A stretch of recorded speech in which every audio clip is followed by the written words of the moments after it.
যারা নিজেদের পুঁজি খাটাইছে, জীবনের পুঁজি সুদ কামাইতে খাটালো, জীবনের পুঁজি খাটালো হারাম কামাইয়ের ভিতরে, অন্যায় কাজের ভিতরে, যারা জীবনের পুঁজিকে আল্লাহর দ্বীনের কাজে লাগাতে পারে নাই, তাদের সম্পর্কে বলা হচ্ছে খাসিরাদ দুনিয়া ওয়াল আখিরাতা যালিকা হুয়াল খুসরানুল মুবিন। খাসিরাদ দুনিয়া ওয়াল আখিরাত, দুনিয়াও ক্ষতিগ্রস্ত, আখিরাতেও ক্ষতিগ্রস্ত। এটা হচ্ছে তার জন্য সুস্পষ্ট ক্ষতি, এর থেকে বড় ক্ষতি আর কিছুই হতে পারে না। আল্লাহ পাক কোরআনে কারীম অন্যত্র বলেছেন وَنُنَزِّلُ مِنَ الْقُرْآنِ مَا هُوَ شِفَاءٌ وَرَحْمَةٌ لِلْمُؤْمِنِينَ وَلَا يَزِيدُ الظَّالِمِينَ إِلَّا خَسَارًا। আমি এই কোরআন অবতরণের পরিক্রমায় এমন সব বিষয় অবতীর্ণ করেছি যা মুমিনদের জন্য নিরাময় এবং তাদের জন্য রহমত, আর জালিমদের জন্য ক্ষতি ছাড়া আর কিছুই বৃদ্ধি পায় না। জালিমদের জন্য ক্ষতি বৃদ্ধি পায়, আর যারা মুমিন তাদের জন্য এর মধ্যে নিরাময় আছে, এর মধ্যে রহমত আছে। অর্থাৎ যারা এই কোরআনকে যারা নিজেদের আইনের কিতাব হিসেবে গ্রহণ করেছে, কোরআনকে তাবিজের কিতাব হিসেবে নয়, ধর্মীয় কিতাব হিসেবে নয়, কোরআন সংবিধান। কোরআন কি? কোরআনকে যারা সংবিধান হিসেবে মেনে নিয়েছে, কোরআনকে যারা সংবিধান হিসেবে গ্রহণ করলো, ব্যক্তি, পরিবার, সমাজ, রাষ্ট্রে তাদের যাবতীয় মানসিক, বুদ্ধিবৃত্তিক, নৈতিক, তামাদ্দুনিক রোগের নিরাময় হবে, এর দ্বারা শান্তি হবে। কিন্তু যেসব জালিম এই কোরআনকে প্রত্যাখ্যান করেছি, কোরআনকে যারা মৌলবাদীদের কিতাব বলে, কোরআনের কথা বললে মৌলবাদ বলে গাল দেয়, তারা তাদের কপালকে পোড়াইয়া ছাই বানাইয়া দিছে, তাদের কপাল ভস্মীভূত করে দিয়েছে। আমার দেশে, এই দেশটা কি মুসলমান বেশি না অন্য জাতি বেশি? কোন? জোরে কোন? মুসলমান সবচেয়ে। খুব লক্ষ্য করে শোনেন, এই দেশে সবচেয়ে মুসলমান বেশি, ইন্দোনেশিয়ার পরে। পৃথিবীর দ্বিতীয় বৃহত্তম মুসলিম দেশ হলো কোনটা? বাংলাদেশ।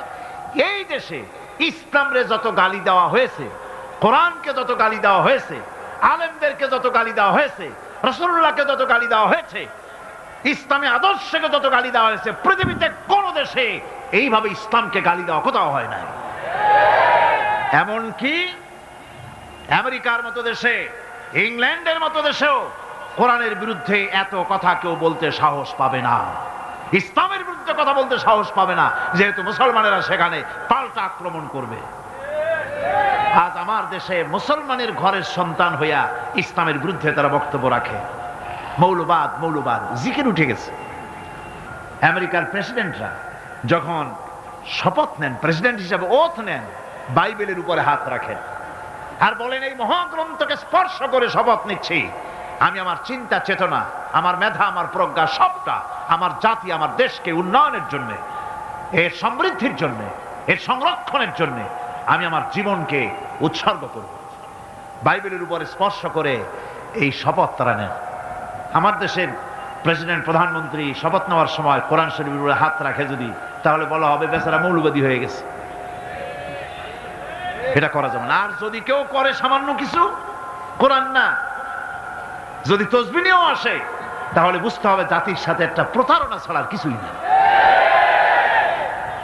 কাজেই ধর্মের প্রতি আকর্ষণ একটা ভিন্ন জিনিস, সেই জিনিসকে ছেড়ে যারা দেয় তারাই ক্ষতিগ্রস্ত হয়, আর যারা ধরে রাখে তারা দুনিয়ায় ক্ষতিগ্রস্ত হয় না।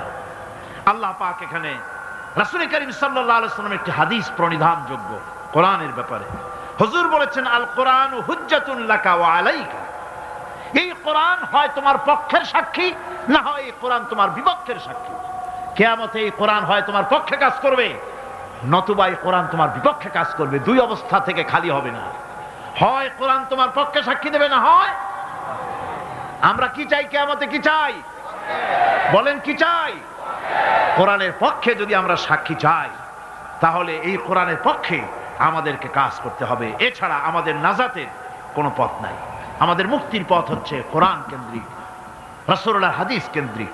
এর বাইরে আমাদের সমস্ত পুঁজি নষ্ট হয়ে যাবে। আমাদেরকে পৃথিবীতে টিকে থাকতে হলে কোরআনের উপরে ভিত্তি করে আমাদেরকে বাঁচতে হবে, টিকতে হবে।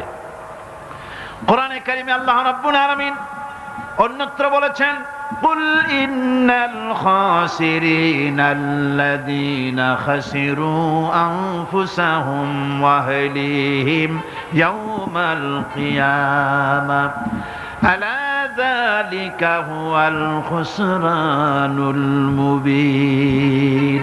বলো, প্রকৃত দেউলিয়া তারাই যারা কিয়ামতের দিন নিজেকে, নিজের পরিবার পরিবর্গকে এই ক্ষতির দিকে যারা ঠেলে দেবে। ভালো করে শুনে নাও, এটি হচ্ছে সুস্পষ্ট ক্ষতি, সুস্পষ্ট দেউলিয়াপনা। এই ক্ষতি থেকে বাঁচার জন্য আল্লাহ রাব্বুল আলামিন কোরআনে কারীমের মধ্যে বলেছেন, ওয়াল আসরি ইন্নাল ইনসানা লাফি খুসর।